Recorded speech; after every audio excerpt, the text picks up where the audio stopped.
Welcome to Women Awakening. I'm Cynthia James, and this network is about changing lives one woman at a time. Women Awakening, we are changing lives one woman at a time. We are changing the planet one woman at a time. And I'm so grateful I get to introduce you to women that I admire, that inspire me, that can reflect back to you possibility. So my guest today is a longtime friend, and I'll talk about that.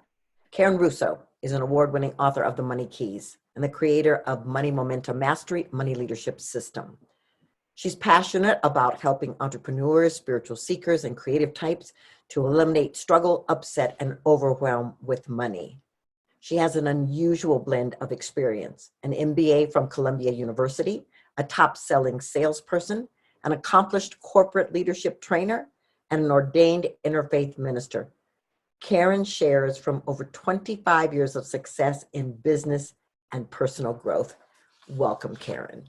Thank you, Cynthia. It's such an honor to be here. And I was reflecting on, like, we have such a history and such a present moment, which is great.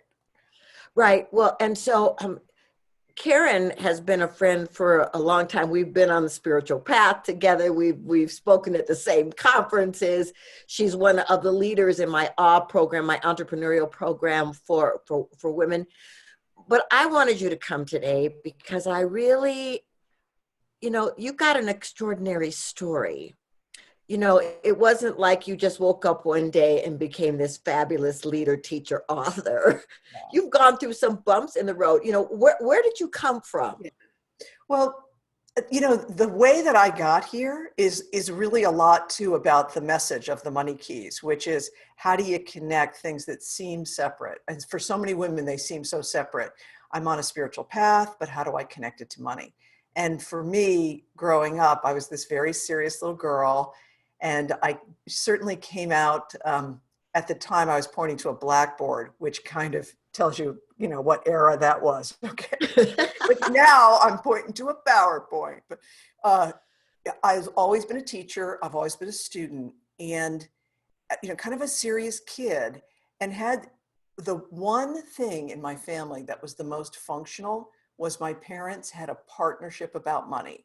My dad, earned the money. My mother also worked, and they communicated and had a really fair attitude with each other about money. So I grew up thinking, if you work hard, life could be fair and you could make money, which there's so much more we could work with that, but it's not a bad foundation for functionality in the world.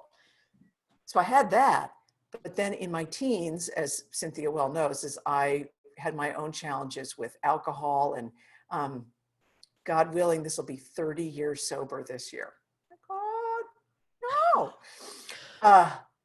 That journey led me to find a power greater than myself, which led me to the spiritual center where Cynthia and I met. And I had to find something greater than being smart and working hard and functionality of life. And so my spiritual growth was coming up. And at the same time, I had a business school degree and I worked for a bank. But then when I became sober and kind of started in a new direction, it was about 15 years ago that I said I'd bring my own work forward. And that's when I really just looked around. And you remember, Cynthia, back then at the spiritual centers, everybody was high on consciousness, but not really so great with the practical. And then we would go to the wealth building workshops and everybody's breaking boards and doing tax liens and real estate. It's all action and mindset, but not much spirituality. So putting those things together was like the piece that felt so important to me. Well, and it is, and I've done work with you. My husband has done work with you, and the women in my programs love you, and you've spoken at my conference. The thing is, it's like anybody listening to this would go, wow, well, she went from this challenging teen life, to being this mega star with teaching people about money. But, what was the bridge for you?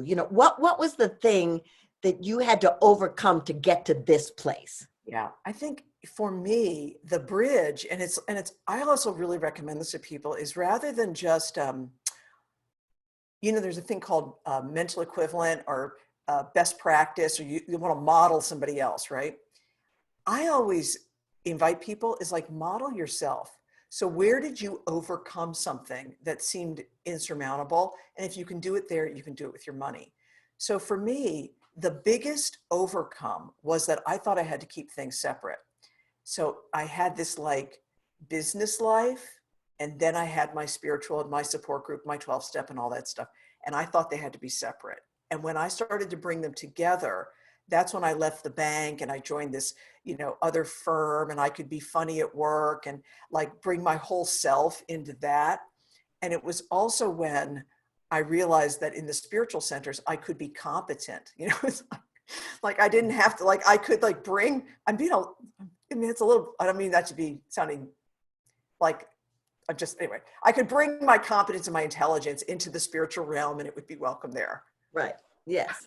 Right. Well, and I hear what you're saying. I mean, the thing about it is like sometimes in spiritual communities, we're just loved so much, right? Where we are, that it isn't required necessarily to come into the place where you have to come into when you're in a corporation or when you're on a big stage somewhere.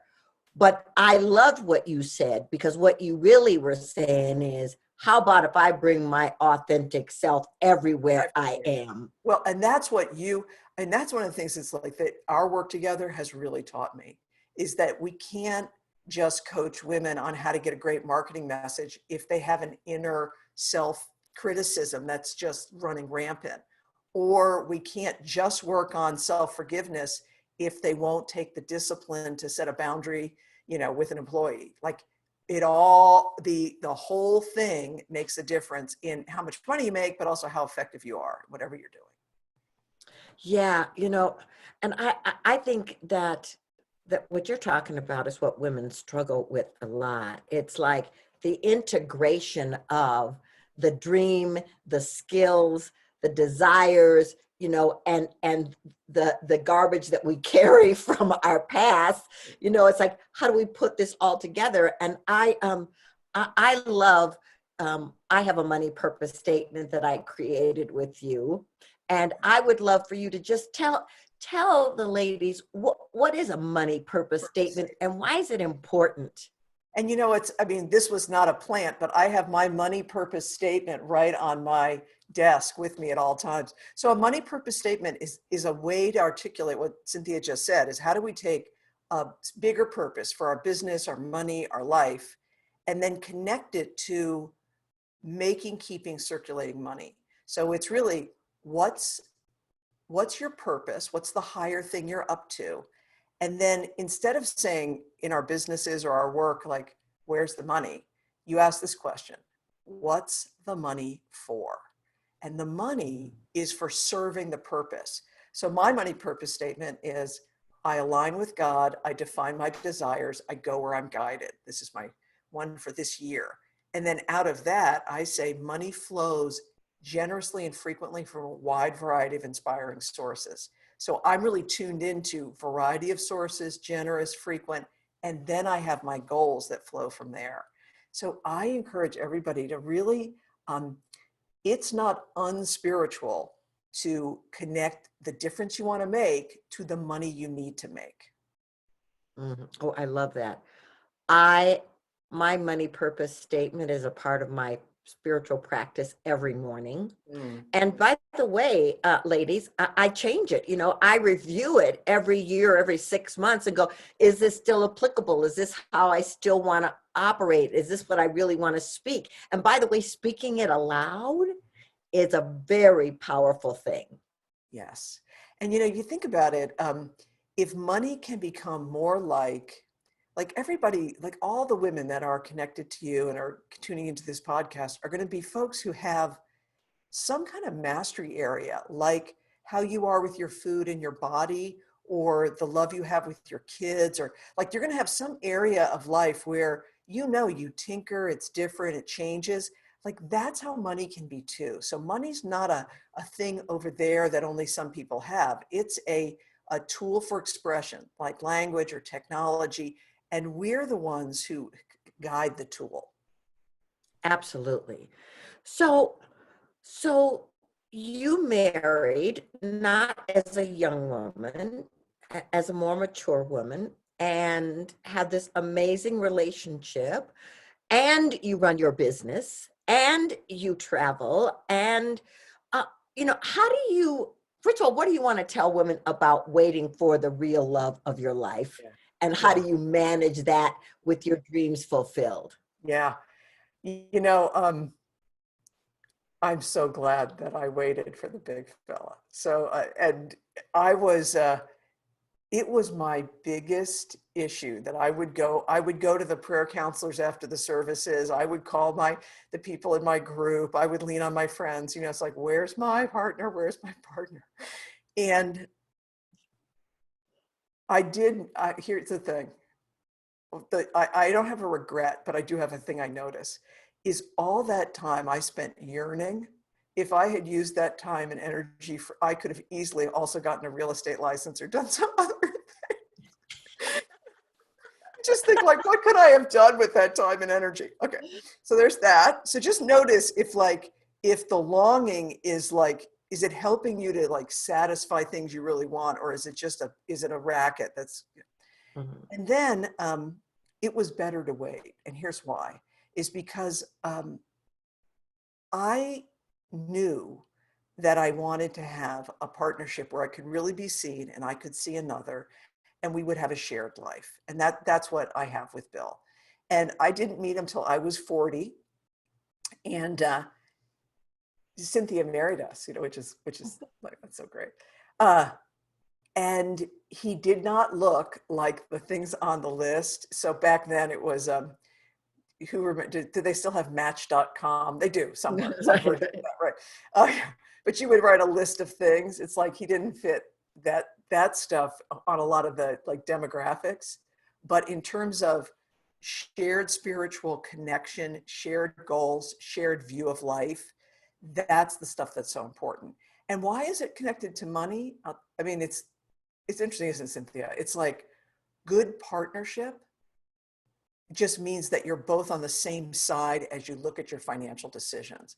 And I got us into some um, bad real estate investing back in the day when it seemed like such a good idea. Uh, and getting out of it was painful. And one of the things that was the blessing I didn't expect was Bill was never critical, never blamed me, and it made us closer, which I wouldn't, it's not that I recommend that, but do wait for the one. Right. Well, and it's beautiful, and I love how you are together, and I love how you review your money goals and how you're going to retire and all that. It's beautiful, and I think waiting for that partner is always a gift. I love that. Well, I have one other question, but before I do that, I want to ask, how do people find you? How do they get in your programs? What's your website? Yes. So the best place to start is themoneykeys.com. So TheMoneyKeys.com. And there you'll find some complimentary resources, a video kit and some other things. And then Facebook and Twitter, you can just search for The Money Keys or Karen Russo and you'll find me there. Yeah. And listen, if you've got any kind of thoughts in your mind or concerns about money, she is an amazing coach, and her tools are simple, easy to understand. If you follow them, you will shift. Yes. So I want to ask you this question. I ask this of every guest. What is the one thing you want women to know about awakening? About awakening. Today, that answer is we're already so strong. And it's the difference, Cynthia, between the difference between strength and power. So power is kind of a more outward thing. Strength is more of an inward thing. And what I want women to know about your resources, your sourcing, the supply that you have, where your peace comes from, where your supply comes from, where your abundance comes from, is its inner strength. It's already who you are. It's already inherent in you. Oh, awesome. Thank you so much for being here, Karen. I love you. I love the work that you're doing in the world. And I look forward to seeing you again in person soon. Yes. So ladies, thank you for being here. I mean, Karen is just an example of all the amazing women we have and we are interviewing. Subscribe, share this with people that you know, women that are ready to awaken and bring their light to the planet. We put up content, new content often. I'm so grateful for you. I want you to remember that you're magnificent, that you're powerful, that there's no one like you on this planet. And the moment you awaken, the universe syncs up to take you to new heights. Many blessings, much love.